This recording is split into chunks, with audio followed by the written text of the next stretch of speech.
ఈయన మహిమకు ఈ రాసు ఎక్కివాడు, ఈ రాసు ఎక్కివాడు చూడండి. ఆయనే ఈ మహిమ రాసు, ఆయనే ఈ మహిమ కలిగిన రాసు. ఆయన అంటే యేసయ్య. ఇది యేసుక్రీస్తు ప్రార్థనా మందిరం అని మీరు పేరు పెట్టుకున్నారు. మహిమ కలిగిన ప్రార్థనా మందిరం, గొప్ప ప్రభావం, మహాత్మ్యం, శక్తి, సామర్థ్యం కలిగిన మందిరం. దేవునికి స్తోత్రం. 4వ కీర్తనలో చెప్తారు ఇంకా ఆయన గురించిన లక్షణాలు.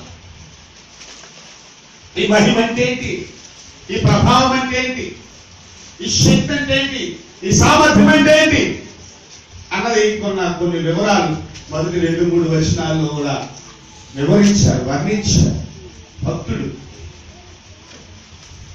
ఆ దేవుని యొక్క మహిమను చూచిన వాళ్ళు వర్ణించారు. పాత నిబంధన గ్రంథంలో కూడా దేవుని మందిరాన్ని ప్రతిష్ఠ చేసినప్పుడు, ఆ ప్రతిష్ఠ అవుతున్నప్పుడు నిజానికి అక్కడున్న యాజక సమూహం బోర్లు ఊదినప్పుడు, ఆరాధన చేసినప్పుడు దేవుని మందిరములో ఒక గొప్ప వెలుగు రావడం, మహిమ రావడం జరిగింది. సొలొమోను మహారాజు కట్టిన మందిరం. హల్లెలూయా. అప్పుడు ఆ మహిమ కనబడింది అందరికీ. ఆ తర్వాత ఆ మహిమ అతి పరిశుద్ధ స్థలం నుంచి గడప దగ్గరకు వచ్చి, ఆ గడప దగ్గర నుంచి ఆ పర్వతాల మీద